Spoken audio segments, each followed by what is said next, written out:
हाल के दिनों में अलग अलग राज्यों में उम्र कैद की सजा काट रहे अपराधियों को रिहा करने की होड़ सी लगी है।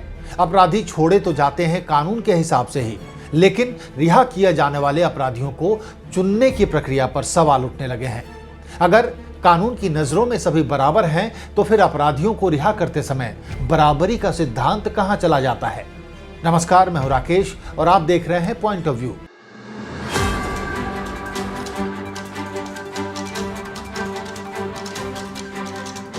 वैसे तो देश का कानून और संविधान कहता है कि यहां सब कोई बराबर है, कोई अमीर गरीब नहीं, कोई छोटा बड़ा नहीं।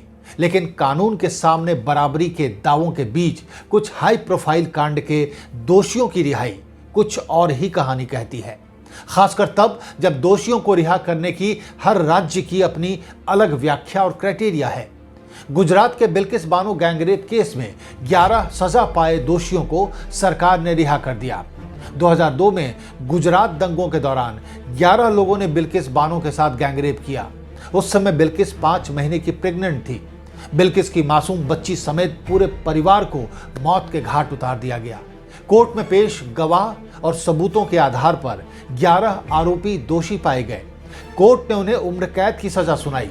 सुप्रीम कोर्ट ने सजा को बरकरार रखा, लेकिन 14 साल की सजा पूरी होने के बाद गुजरात सरकार ने सभी 11 बलात्कारियों को रिहा कर दिया। जेल से छूटने के बाद उनका फूल माला से स्वागत किया गया। दरअसल रिमिशन पॉलिसी के तहत रिहाई मांगी गई थी, लेकिन सुप्रीम कोर्ट ने कहा कि यह गुजरात सरकार ही तय करे। कोर्ट के निर्देश पर एक कमेटी बना दी गई और कमेटी की सिफारिश पर सभी 11 दोषियों को रिहा कर दिया गया। इस रिहाई पर बहुत हंगामा हुआ। एक डीएम यानी आईएएस जी कृष्णैया की हत्या में पहले फांसी और फिर उम्र कैद की सजा पाने वाले बिहार के बाहुबली आनंद मोहन का मामला तो बिल्किस केस से आगे ही है। आनंद मोहन को रिहा करने के लिए बिहार सरकार ने तो जेल से रिहाई वाले कानून में ही संशोधन कर दिया। 1994 में डॉन छोटन शुक्ला की हत्या के बाद उसकी लाश के साथ बाहुबली आनंद मोहन अपने समर्थकों के साथ प्रदर्शन कर रहे थे। उसी समय गोपालगंज के डीएम जी कृष्णैया की गाड़ी उधर से गुजरी। गुस्साई भीड़ ने डीएम को पीट पीट कर मार डाला। सबूत कहते हैं कि डीएम कृष्णैया की मौत में सीधे सीधे आनंद मोहन का हाथ था और यह बात कोर्ट में साबित भी हो गई। आनंद मोहन को फांसी की सजा सुनाई गई, लेकिन पटना हाईकोर्ट ने रहमदिली दिखाते हुए फांसी को उम्र कैद में बदल दिया। 2023 में नीतीश जी की नजर इनायत हुई और 26 अपराधियों के साथ आनंद मोहन की भी रिहाई हो गई। लखनऊ की कवियत्री मधुमिता शुक्ला के हत्यारे अमरमणि और मधुमणि की रिहाई की कहानी तो और भी दिलचस्प है। अपनी प्रेमिका मधुमिता शुक्ला की गोली मारकर हत्या करने वाले हत्यारे अमरमणि और हत्या में शामिल उसकी पत्नी मधुमणि को कोर्ट ने उम्र कैद की सजा सुनाई थी, लेकिन 20 साल जेल में रहने और अच्छे आचरण के आधार पर हत्यारे अमरमणि और उसकी पत्नी को रिहा कर दिया गया। चौंकाने वाली बात यह है कि हत्यारे अमरमणि और उसकी पत्नी 20 साल में से कुल 1 साल 4 महीना ही जेल में रहे। बाकी का समय उन दोनों ने इलाज के नाम पर जेल के बदले गोरखपुर के बीआरडी अस्पताल में गुजारा। पिछले 10 साल का रिकॉर्ड है कि उसमें से 8.5 साल अस्पताल में इलाज कराते रहे। उनको बीमारी क्या थी इसका पता किसी को नहीं है। इलाज करने वाले डॉक्टर को भी नहीं पता था कि उनको बीमारी क्या थी।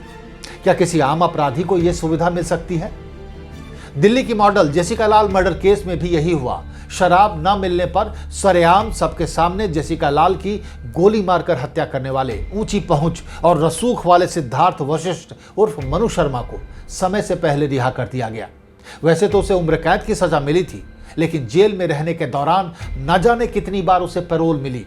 पैरोल के दौरान ही उसकी शादी भी हुई और बच्चा भी पैरोल के दौरान ही हुआ। कहने का मतलब ये कि कानून के सामने बराबरी की बात करने वाले देश में हाई प्रोफाइल मामलों में रिहाई कैसे होती है, ये जांच का विषय है। जिस तरह से हर राज्य में अपराधियों को समय से पहले रिहा करने का ट्रेंड बढ़ा है, उसने सुप्रीम कोर्ट को भी चिंता में डाल दिया है। जब बिल्किस बानो के हत्यारों को रिहा करने का मामला सुप्रीम कोर्ट के सामने आया, तो कोर्ट ने पूछा कि रिहा करने के मामले में भेदभाव क्यों किया गया, इस सुविधा का लाभ अन्य कैदियों को क्यों नहीं दिया गया। सुप्रीम कोर्ट ने पूछा कि जब देश की जेलें कैदियों से भरी पड़ी हैं, तो फिर सुधार का मौका केवल इन्हीं लोगों को क्यों दिया गया। क्या आपको भी लगता है कि कानून की नजर में बराबरी की बात महज कागजी है और क्या आप ये भी मानते हैं कि पैसा, पावर और रसूख की वजह से बड़े लोगों के लिए सजा में भी मजा ही होता है? अपनी राय कमेंट कर हमें जरूर बताएं। नमस्कार।